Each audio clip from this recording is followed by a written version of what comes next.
All right, folks, I think I'm going to get started. And if people trickle in um, as as I'm talking, then I think that's okay. That might continue to happen over the next few minutes. So the first thing I want to do, and something I'm probably going to do a couple times over the course of the meeting, is I have a link for a survey that is asking what Torus feature or what area of Torus should I be demoing in next month's meeting, in the December meeting.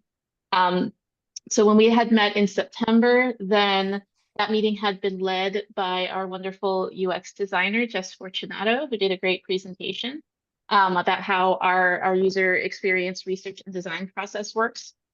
And as part of that, then she did some exercises to try to get feedback from you all in the meeting about what might make the meeting better. And there were several things that we got out of that I think we're going to try to put into practice. But one of those is that folks wanted to see more demos, more and have more opportunities to kind of talk about specific things that we can do in Torus and kind of understand that functionality.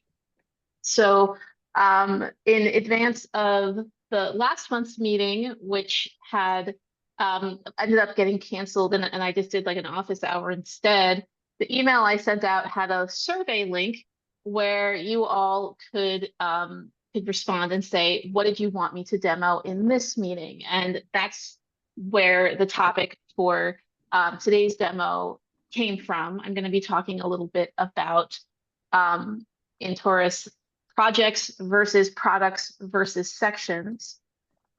But for next month, then I'm going to be sending out the link here in the chat. And I think I'm going to try this out where you have to come to the last month's meeting to vote about what we demo in next month's meeting. So I'm going to put the link here. If you follow that Qualtrics link, then it's a pretty short survey. I have a couple of things that I've maybe, suggested, that people might want to see demoed, but you can put anything you want in there. And we'll use that to determine what ends up being demoed next time. So probably a couple times throughout the meeting today, I'm just going to post and kind of reference that link so that you can vote on that. Meanwhile, I'm going to do a poll of the folks who are here. I have two main topics that I'm planning on talking about today. One, as I just referred to, is a bit of a demo about Torus products versus projects versus sections. And if we want to have, I'll do a demo and we can have a discussion if people have questions or things in particular that they want to understand or talk about related to that aspect of Torus. And the second main topic I have is, as many of you know, we've had a delay in our release for Torus version 29. Our new, I'm going to pull up the new roadmap snapshot when I get to this topic, but our new release date for that is December 19th. So I'm going to talk a little bit about what's going on with Torus version 29. And I'm also going to talk a little bit and we'll look at the roadmap in terms of how has this delay impacted our roadmap and what's currently the plan. So the poll I'm going to set up is between those two things, which do you want me to talk about first? I am going to talk about both of them, but what do you want to hear me talk about first? And there is some likelihood that whatever we talk about first, depending on discussion or questions that ensue, might end up getting a little bit more of the real estate in this meeting. So I'm going to launch this poll. And if folks can answer, I'll use that to determine what I'm going to talk about first. I see some people are answering. That's great. I'll just give it a little bit of time for people to express their preference.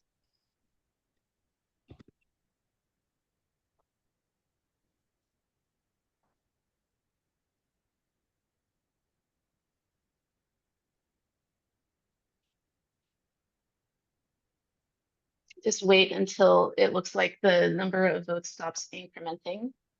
I see people are still voting.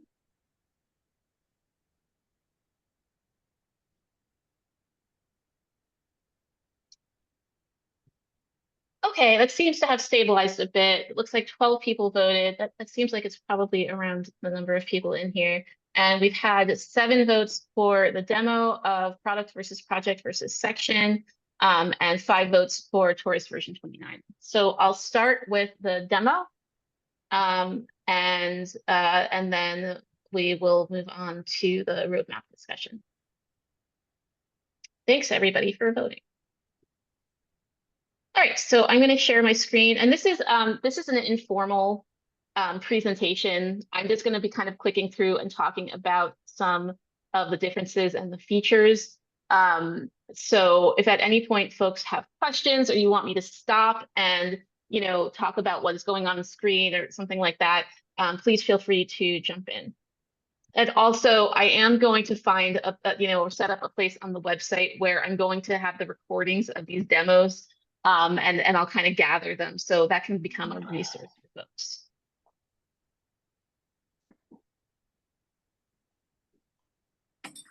You find E? It seems like somebody, I'm not sure who it is, might not be muted. There might be some background noise. So if you're not muted and you don't have something to say, then maybe do that. Is everybody looking at my my Google Chrome browser? Yeah. Thanks, David.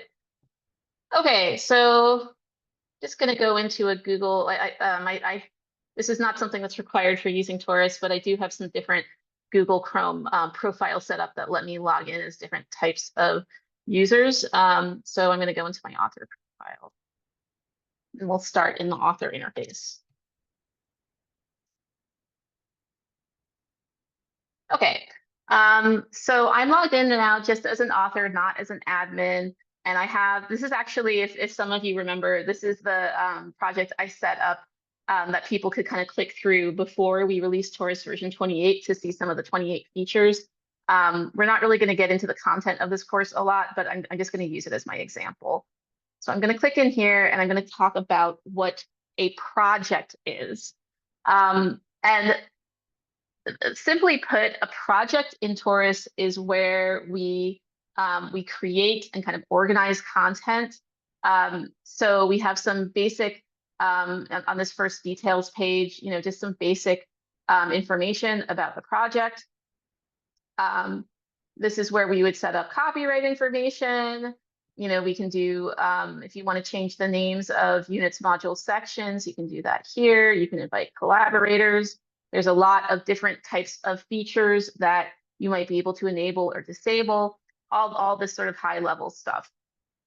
And when I go into the curriculum, then you can see this is where all the content is, and the project is where I'm going to be going to actually create content, where I'm going to be making pages. I'm going to be creating this hierarchy, that sort of thing. I'm not really planning, because this is kind of a quick demo, I'm not planning on going very deeply into all of the different features if I was creating a page, about how I, make this different content and add different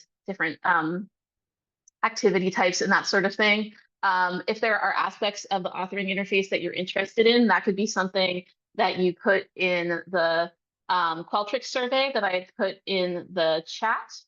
And actually, now every time I think about it, I'm just going to put it in the chat again because people might have joined. So once again, this link is the Qualtrics survey where you can go in and request what we're going to, or put in your vote of what we're going to demo in next month's meeting. So it could be something like, how do you design a page, or how do some of these different features work. But in this project, I've already set up all my content. And something I want to note here is this is pretty much just a placeholder for content. I can set up my activity banks, which I don't think I have set up here. I can basically just set up what I want different pages to look like, and I can put kind of a default ordering and hierarchy for them. But there's nothing here that is specific to how a actual course section is taught. There's no schedule, there's no scoring, there's no sense of students directly interacting with an instance of this content. This is just saying this is kind of a placeholder for content. I think that when I'm talking about projects versus products versus sections, I'm actually going to talk about project versus section first and then bring in product.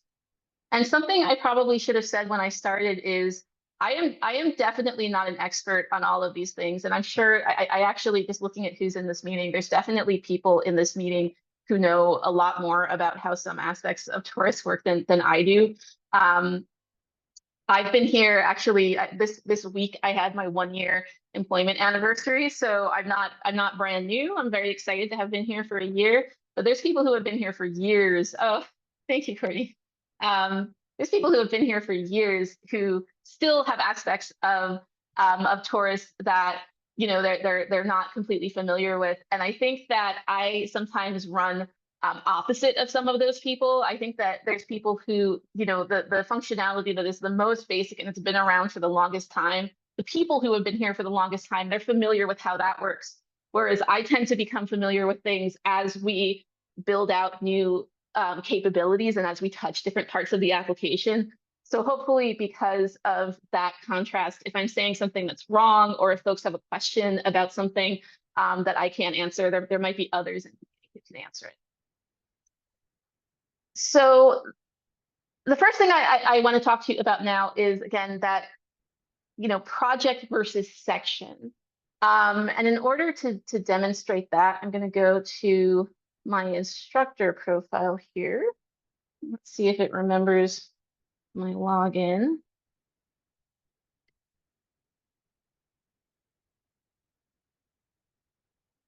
Is it not? No. Sign out, sign back in. It knows I'm doing a demo. That's why it's being this way. I have to figure stuff out. Log in as an instructor here.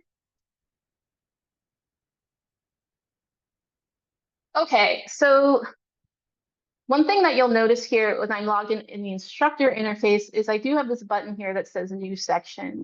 Not everyone who is an instructor has the capability of creating new sections. Sometimes they just have sections that are created for them, and they're invited to be the instructor. But this particular account, in the admin section of Torus, I've given permission to create sections. And in Torus, there's 2 types of users who can create a section. One, as I'm showing here, is an instructor who's been given the capability to create sections, and the other is an admin. We have 3 different levels of admin, and the specific area where an admin would be able to create course sections is the content admin area. And what they would go through to create a section is pretty much going to look identical to what I'm about to show you. So I'm going to click this new section button. The first thing it's going to do is ask me to look for what is the source of the content.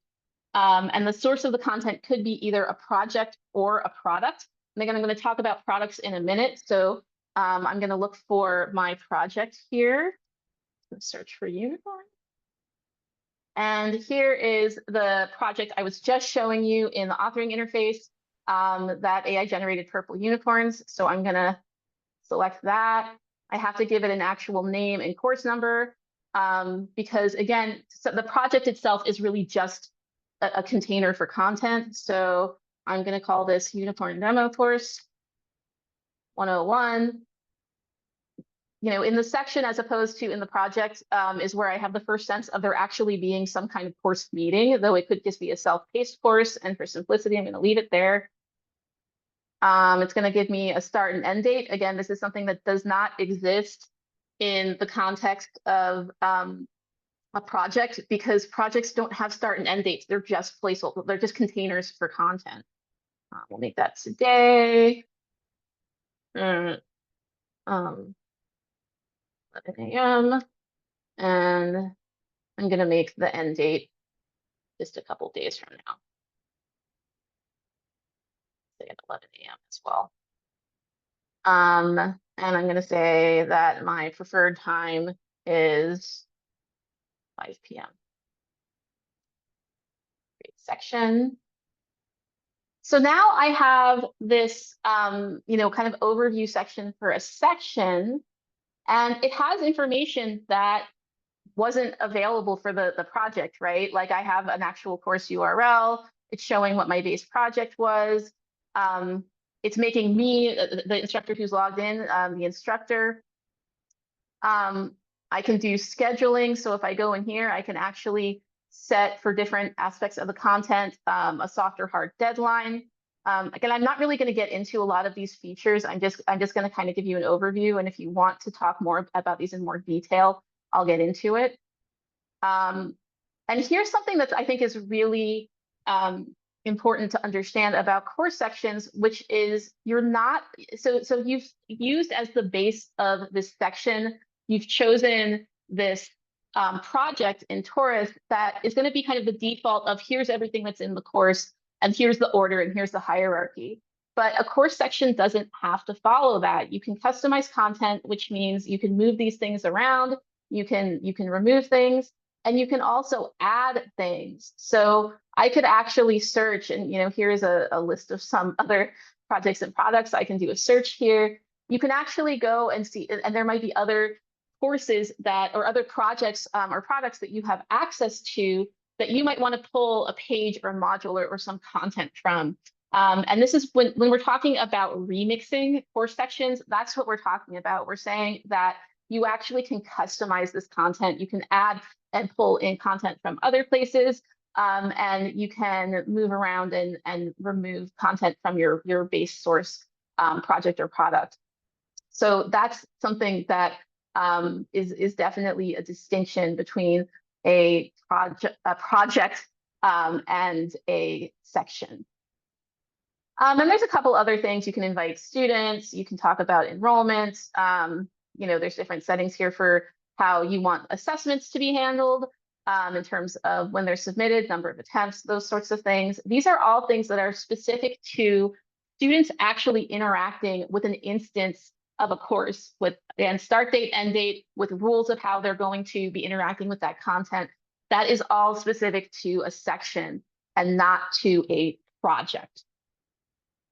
And there's numerous other capabilities here that instructors have that again, I'm not going to get into specifics. And I will say, I think I mentioned this before, but if I was logged in as an admin and creating a course section, I would be using this exact same interface. So this is just what it looks like when we create sections. I'm going to pause before I talk about products. Does anyone have any questions so far, or anything you want me to zoom in on a little bit more before I move on?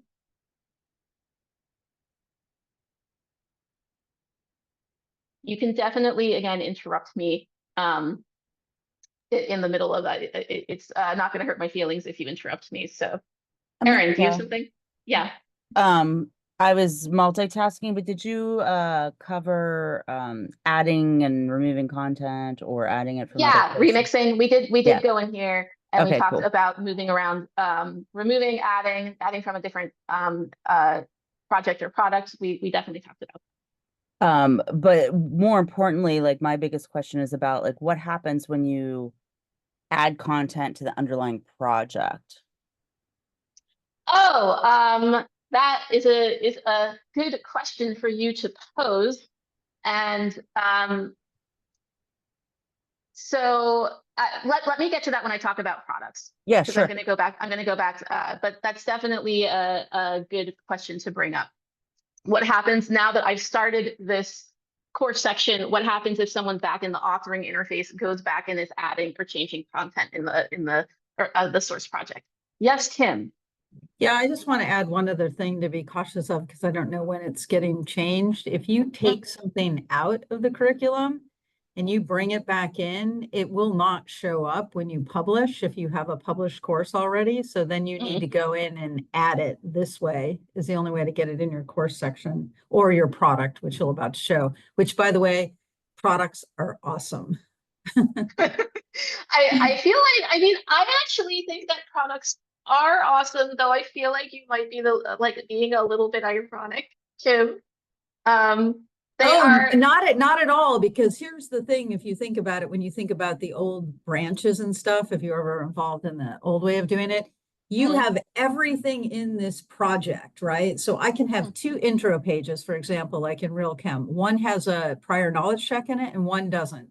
I can make a Mhm. product where the prior knowledge check is there, and then I can have a community just get to that if that's what they want. And I can have a product that doesn't have it. So you have everything in your project, but then you pick and choose in your product who gets what. So it's like a Mhm. templated version, which, like I said, I love. I think it's a great feature. So I think so too, but the reason I thought that you might be being the slightest bit ironic is while it's a great feature, I think it is probably the single biggest source of confusion of people like people get so confused about products and how they work. And as a result, when we get to talking about the roadmap, then we actually do have an update, and Jess has put a lot of work into making a great update to make it easier for users to kind of understand and interact with products. But I do think there's a lot of places where people get confused.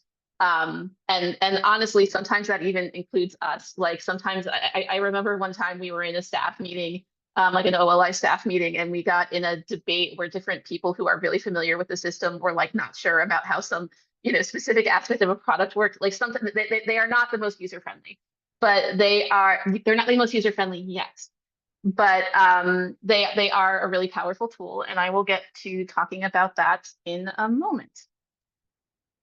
I think the Um, biggest challenge with them, I'll just add to this, is around updates. I think that's where products yeah, and projects get Right. confusing.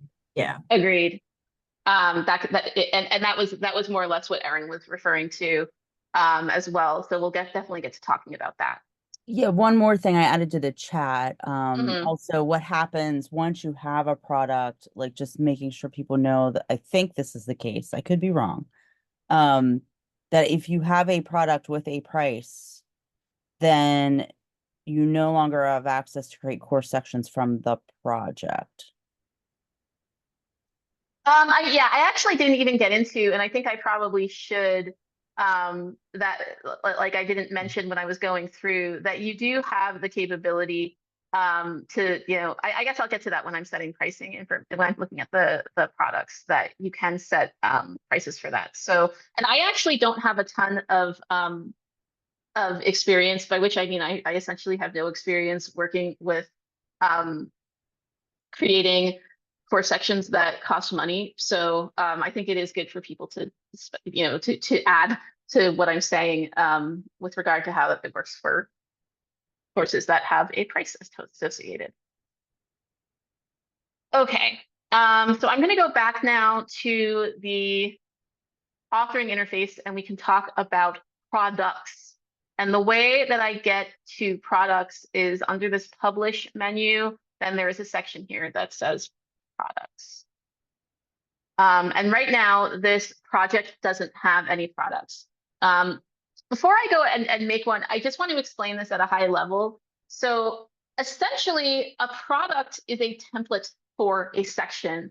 And in fact, I do kind of wonder if it was just called a section template, if that would clear up a lot of confusion and people could get that that's what's happening is, I mean, I think that Kim was getting to that we've seen how there's a lot that we can kind of set up once in terms of how the content looks and how the course is presented in the section interface. And sometimes we have courses that have so many sections. Like I don't remember how many sections Real Chem has, but it's like dozens and dozens of sections. And you can imagine that you wouldn't want to go through and actually just manually configure all of those sections. I see I have a comment in the chat. And you can do branding. Yes, definitely. That's true, Kim, in the product. So that is one reason that you might want to use a product is if you just want to set up it, once, a setup for many, many sections of what that's going to look like. And I think that something that Kim also was kind of referencing is there are times where you have different versions of a course that that are largely using the same content, but maybe might be a little bit different. So it might be that you have one version of the course that is the purely online version and one that's for when students are coming in person. You might have different versions for different semester lengths at different institutions. You might have ones that are aimed at different audiences. So you might want to set up the content a little bit differently. And instead of having to make two totally different projects that have a huge amount of overlap in terms of the content, then you can just have one project and multiple products that are set up and have their content kind of remixed in different ways and set up. Okay, so let me create a product. I'm going to call this unicorn product. And you can see a certain amount of this looks kind of similar to when I was looking at the overview for projects, but we really quickly get into some differences here. I'm not really going to touch on publishers here, but we do see, you know, as Erin was referencing, or maybe Kim, I've lost track now. We do have some different payment information here. Let's see, we have you know, we have grace period strategy. We have that same customized content. So again, you can set up your content here at the product level. And then if you create a section from that product, it's already set up the way that you want it to be. I don't even know what I just did.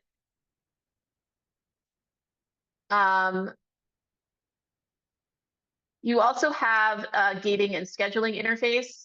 And gating is actually something that at present, for the most part, we don't let instructors use that interface, but it is the interface that, I don't know, for some reason, this thing has logged me out. Let me log back in here. Give me a moment. This always happens when I'm doing Python.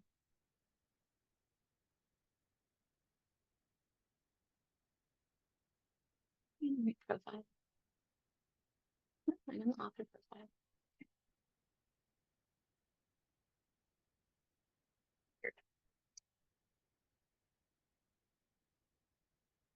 Okay.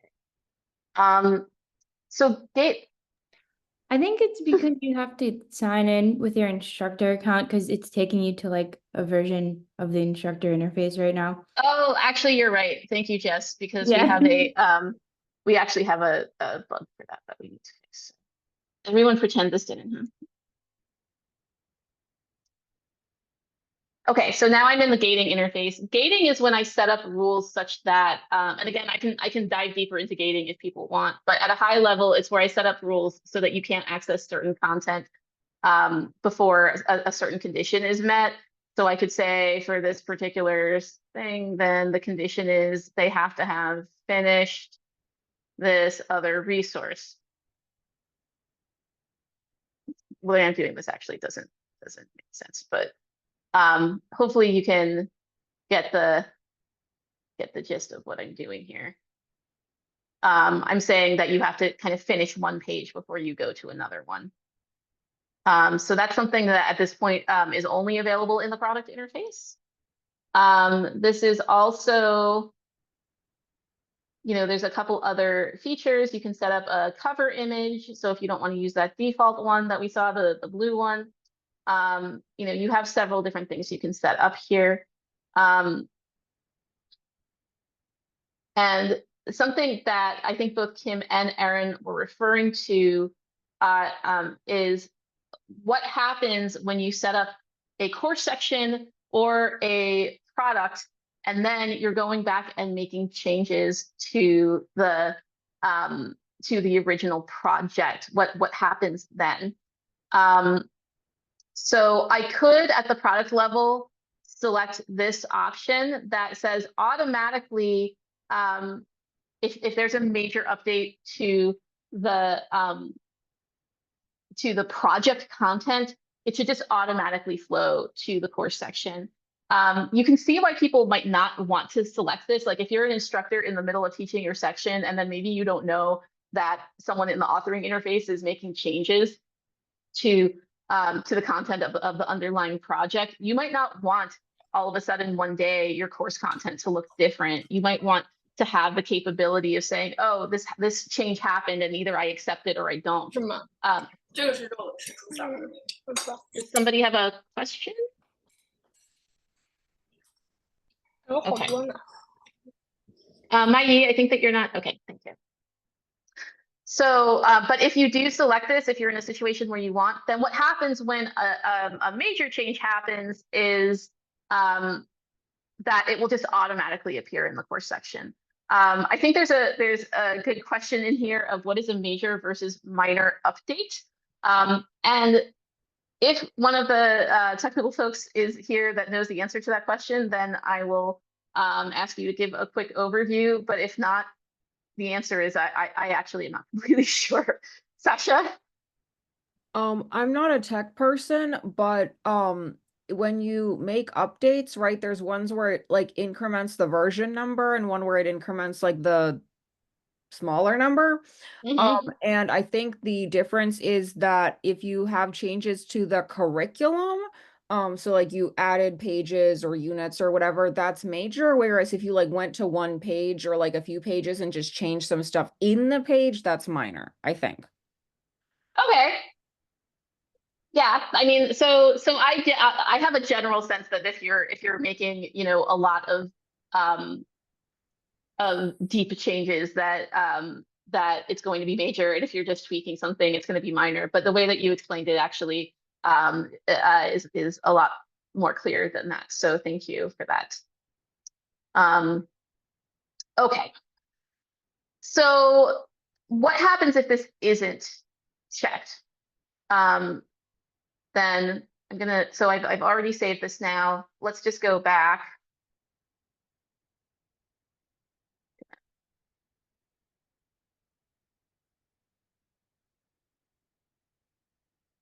And, okay, here.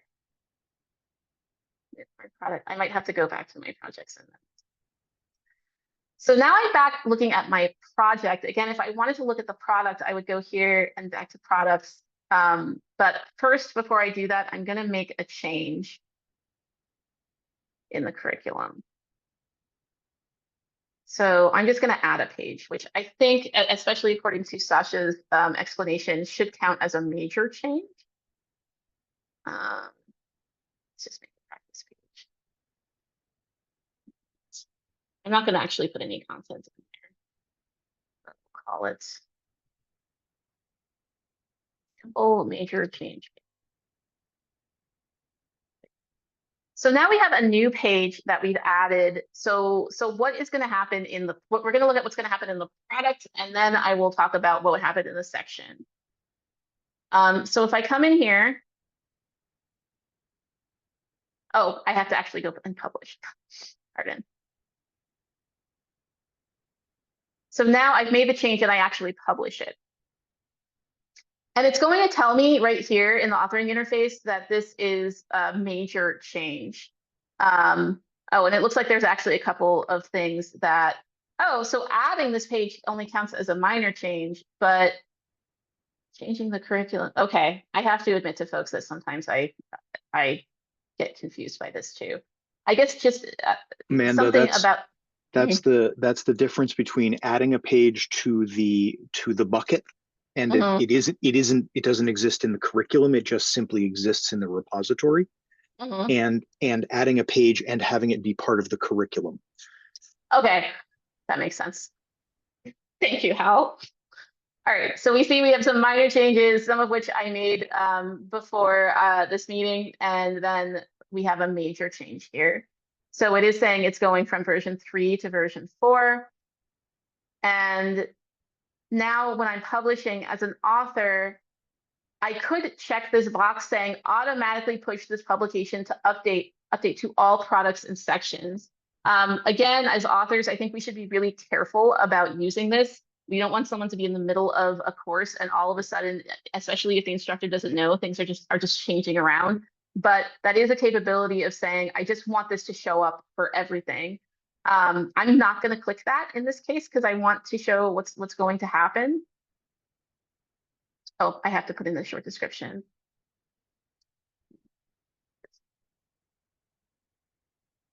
All right, so I made my publication.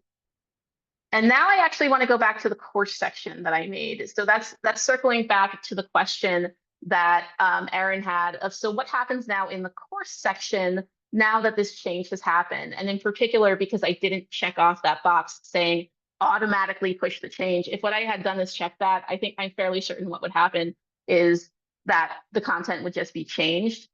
But in this case, then, because I didn't check that, the instructor is actually going to need to accept that. So I'm going to come back into my instructor profile. I actually don't remember if I have to log out and log back in for this. So we're going to discover that together. And I also have to remember, this is clearly, I've totally prepared for this demo, where I go in here to see that change. So you should first, have you refreshed the page? No, I will do that. Okay, let's try that first. And then where you should note it is down here in manage source materials. Yeah, there. Notice that one update available was a fresh change after the refresh. Right. Okay, so I don't, thanks Hal. I don't need to log out and log back in, but it did show me that on that page, and I hope I didn't click that too quickly, that it did say there was an update available. And now it's showing me that this update is there. I think like view update.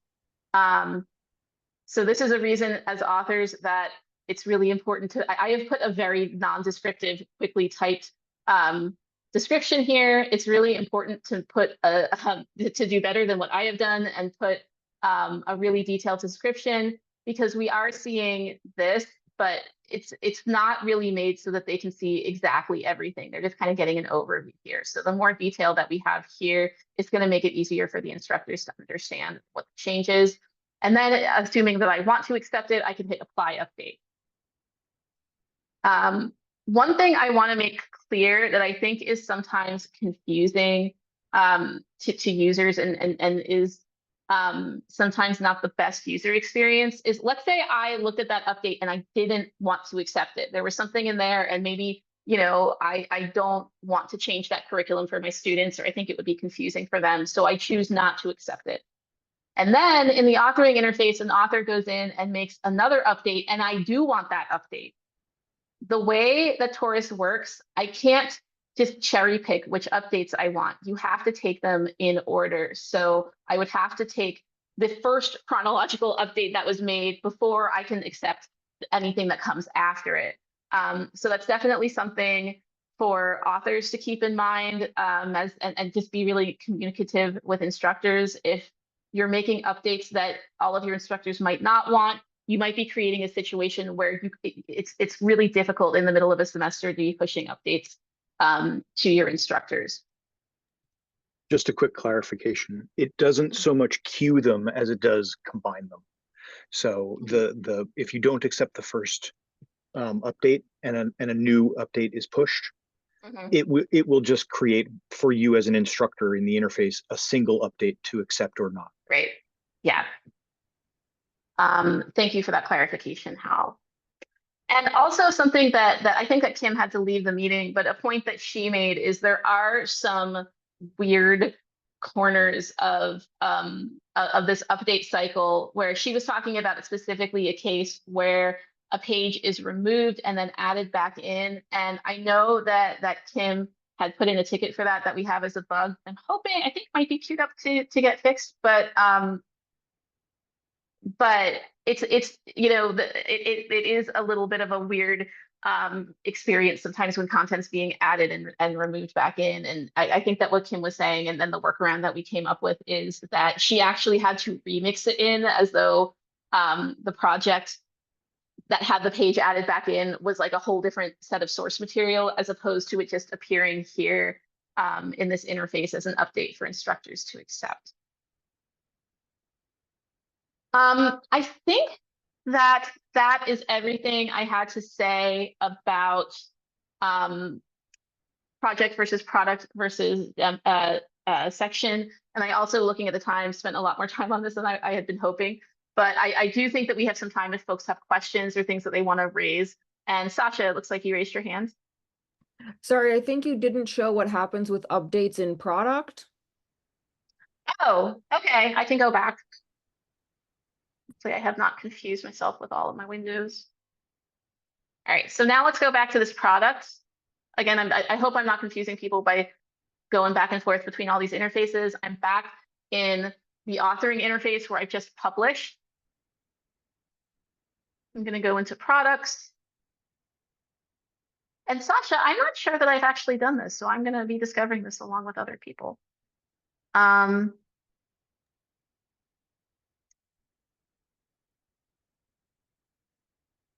Meeting and scheduling. Is it under managed source materials? Oh, no, Yes. it's here. Yeah, so it looks like it doesn't have that nice little alert the way it did in the section where it said, hey, there's an update available, but it looks very similar. Yeah, and I can see this and I can either apply it or not. Yeah, there won't be, that link simply won't exist if there are no updates to consider. Mhm. And then I would assume then having accepted this. So in this case, because I just created this product, I don't have any course sections that were created from this product. But having accepted that, would that then get automatically pushed through to any sections? Or is this just what's triggering that update for No, the sections? it'll only get pushed through if that selection was Right. clicked at the time of publication. What this Okay. means is that the product now has the latest changes for the next time it's used to build new sections. Okay, so any section created from this product would have already, even before I accepted this into the product, they would have seen the update. Is that correct? So nothing at the product level has to happen to push through that update to the section. That's right. That's right. Okay. Okay, that makes sense. All right. Any other questions or anything that I should be demonstrating or clicking around to before I move on?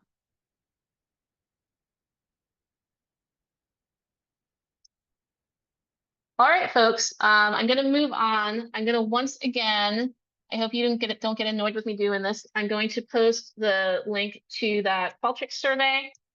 If you want to have a voice in what aspect of Torus I demo next time, then please fill out that survey. And now I'm going to move on to talking about version 29. So what I'm going to do here that I often like to do in these meetings, I will be sending a link to the roadmap document in the follow-up email. And in the emails that you get, it's linked from the same page that has the registration and the schedule, which as we'll see in a minute. But I do just kind of like to show how you can just bring this up in a web search. I'm going to search for OLI CME Torus. And actually the first link up here is the Torus website, as opposed to this link, which you'll see Proton in, which is, if I click there, it would actually go to the login page for Torus. This is the website that is about Torus. It is not Torus. I can come here. I'm going to go to Torus community. And if I scroll down under important links here, then you could click on the latest Torus product roadmap snapshot. Or if you want to look at them month by month and kind of see how they change, I do post them here on the date of each meeting. So if I click on November 1st, I'm going to see the one that is from today. And this does have a very quick overview of a moving window of 4 releases. It also has something that I had to actually shrink the font size for, because we've had a lot of changes since the September roadmap snapshot. It's going to tell you everything that's changed, and it's going to go into a little bit more detail for each release of what that is. And at the very end here, you're going to have links to blog posts, demo videos, release notes for previous releases. So the first thing I'm going to talk about is actually just kind of giving you a quick idea of what has been going on with Torus version 29. Those of you who have been sticking with us know that we originally had a release date of December 2nd. Then we pushed back the release date to December 28th, and October 2nd and October 28th. And now if you look on the roadmap, you'll see it's been pushed back all the way to December. So I want to talk and make sure folks are up to date on what's going on with that. So as many of you know, we had a little bit of a rough rollout for Torus version 28, which was a very big release that had our entire new student interface and had half of the development team working on it for numerous releases and more than one release cycle. So it was a big, a big and very significant update that was changing a lot of things in Torus. And unfortunately, we ended up having some problems with that we didn't anticipate. And if you want more of an explanation of what went wrong there, then I talk about that, I think, in our August Torus community meeting. So if you go back to that schedule and you go to the recording of the August community meeting, I'll go into a lot more detail than I have time for today about what we think were some of the issues that happened in the rollout of Torus version 28. But what ended up happening is we had a number of what are called hot fixes. And when I use the term hot fix, that means an unscheduled release that happens in between our release cycles to fix a bug that is serious enough that we can't wait until the next scheduled release to fix it. Initially, we had some very serious bugs that had to do, again, look at the recording of the August meeting for more details, but had to do with unexpected reaction of how the system was handling different types of load and different ways that folks were interacting with the new interface. And so initially, our hot fixes had to do with kind of higher impact issues like that. And as we got through the release, we continued to have some more hot fixes that were really getting to be less of a general impact, but more of, impacting kind of specific situations for specific users. And so other applications that are doing other things other than EdTech, depending on what they're doing, they might be in a situation where if they have something that's a bad user experience for a small subset of their users, they might have the luxury of saying, that's not great, but we're just going to fix that in the next release. In the case of courseware, we really don't have that luxury. We have students who are taking a course now and are going in and having assessments and they're doing, they're trying to make progress in their course. And if things are happening, even for a relatively small number of them, that are interfering with their ability to make progress in their course, we can't just leave them hanging. So for that reason, even as we were going into the months following the release of version 28, then as we found some smaller and lower impact and kind of more possibly the right term is convoluted bugs, like you have to be in a really specific situation in order to see it, we still had to fix those and we still had to support those users. The impact on that of the development team, and I will say before I move on, we ended up having 10 hot fixes over the couple of months that followed the release of Torus version 28, which happened on July 29th of this year.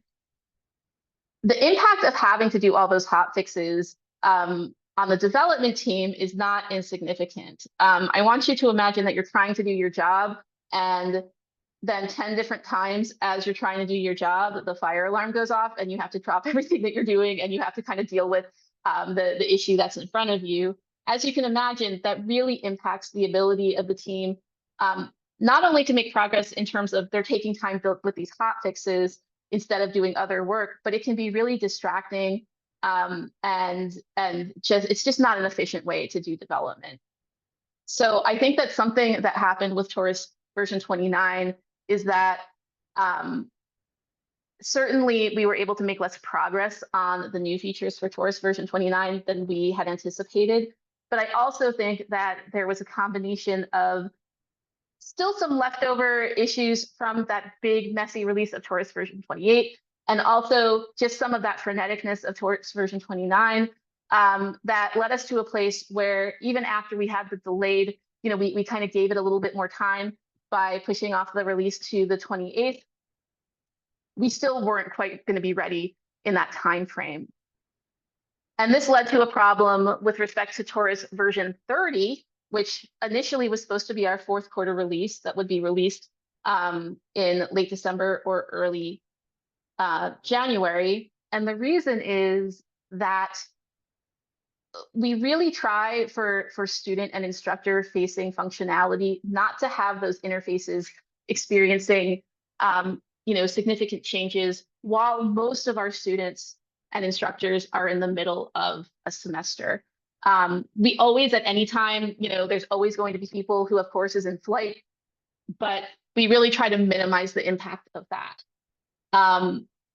So as we were pushing Torus version 29 later and later, then it was compressing the time we had for Torus version 30.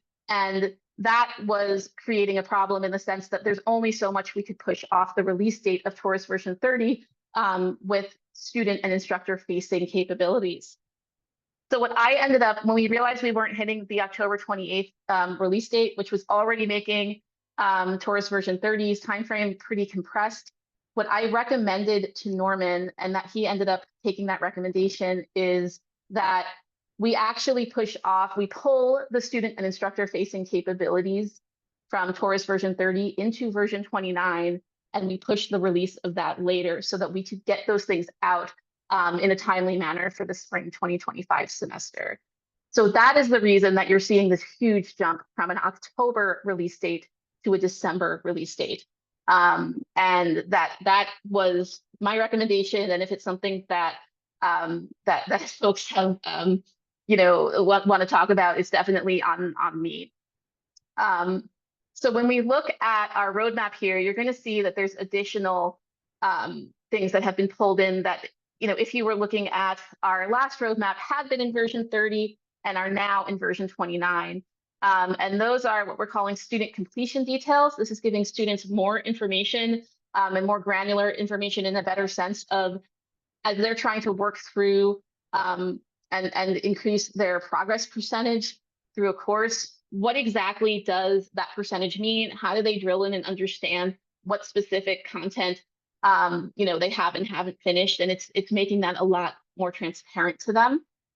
And then we also have some general UX improvements that we're making to the instructor interface, which is largely in response to research that our former UX designer, Preeti, who you might remember, had done to really understand what would make the biggest impact to make an improvement to the instructor user experience and the instructor dashboard. These are the two things that have been pulled in. Something that you'll see, and I do want to kind of pause here periodically. If folks have questions, you can definitely ask me. Okay, and you will see that authoring analytics improvements has been pushed off. A large reason for that is that's work that's almost exclusively being done by Darren, and Darren has been pretty busy with 10 hot fixes and kind of being on top of that. I will actually say, despite the fact that that this has been pushed off to version 30, Darren has told me that of the work he was able to get done, it actually there should be an improvement in the speed and reliability of authoring reports and visualizations in the authoring interface in Torus version 29. It's just not everything that we planned. So that's why I'm saying I've pushed this off to here. But it's actually a feature that's really being spread out across both of these releases. I see that we're at 127. I'm not going to talk, so I'm not really going to get to talk about these other items. I definitely can talk with folks either one-on-one or we can talk about it in next month's meeting. Don't hesitate to reach out. But in our last few minutes, do people have questions or want to talk about what's going on here with the roadmap?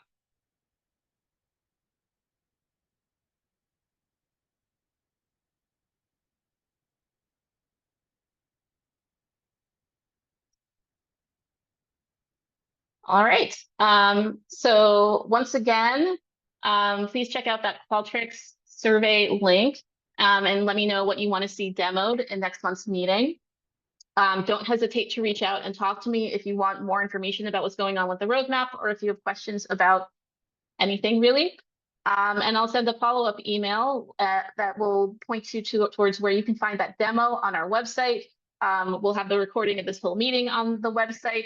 And you can also, of course, now find the this updated roadmap snapshot on the website, and I'll link you to that too. Oh, Courtney has a comment. That was really, oh, thank you, Courtney. Thanks, Erin. Thank you all of you for joining, and I look forward to seeing you next time.